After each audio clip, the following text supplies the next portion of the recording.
कुड्याच्या फुलाची भाजी। ही भाजी फक्त उन्हाळ्यातच खायला मिळते, कारण की हे फुलं उन्हाळ्यात येतात, तेही जंगलात। तर तुम्ही जर माझी लुप्त होत चाललेली पारंपरिक पदार्थ सरगुंडे या रेसिपीत मी सर तोडलेले आहेत जंगलातून। तर त्यावेळेस मी सर तोडलं, तो व्हिडिओ बनवता आला, पण हे फुलं तोडतानाचा मला व्हिडिओ बनवता आला नाही काही कारणास्तव।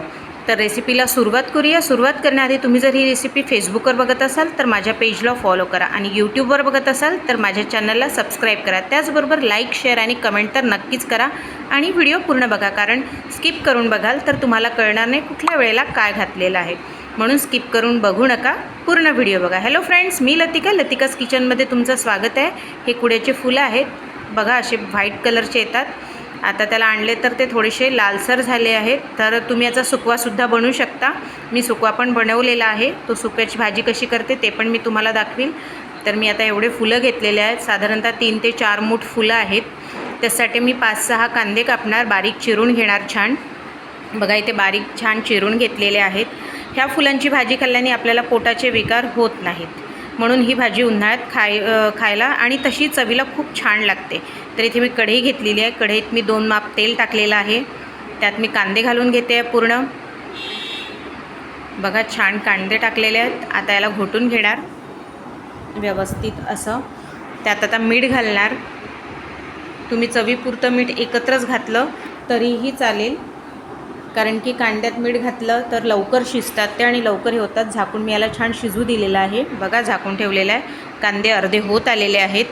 फुलांना मी स्वच्छ धुवून छान वाळून घेतलेलं आहे, आणि त्याच्यातला कचरा वगैरे असेल तो पण काढून घेतलेला आहे। तर आता हे फुलं बघा किती छान आहे, याचा सुगंध पण खूप छान येतो। तर आता कांदे आपले झालेले आहेत, त्यात मी फुलं घालते आहे।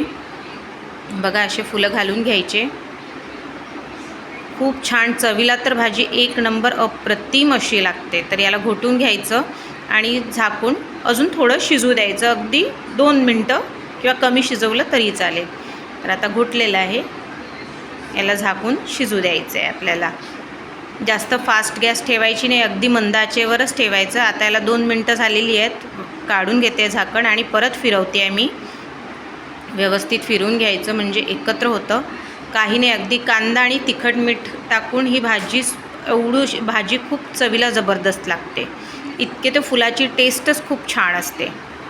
तर आता बघा यात मी हळद घालते अर्धा चमचा, 1 चमचा तिखट घालते आहे। तुम्ही तुमच्या टेस्ट अकॉर्डिंग कमी जास्त करू शकता, आणि याला छान मिक्स करून घ्यायचं। आता याला मिक्स करून घेते व्यवस्थित, गॅस मंद आचेवरच ठेवायची। आता यात मी अगदी अर्धा वाटी पाणी घालणार, म्हणजे एकदम कोरडी लागायला नको म्हणून फक्त अर्धा वाटी पाणी घालते आहे यात, आणि याला झाकून अजून शिजू देते। म्हणजे यात जर त्या फुलाच्या ज्या मागचे देठ असतात ते पण छान शिजून जातं, म्हणून थोडं पाणी घालायचं। ते फुलं सुकवले होते थोडेसे, म्हणून त्याला पाणी सुटणार नव्हतं, म्हणून मी पाणी घातलं। आता झाकून याला छान व्यवस्थित शिजू देते। आता आपली भाजी रेडी आहे, त्याला सर्व करते आहे। चवीला एक नंबर लागते, तर मग करून बघा, खाऊन बघा, मित्रांना शेअर करून बघा। तर भेटूया पुढच्या रेसिपीत, तोपर्यंत बाय।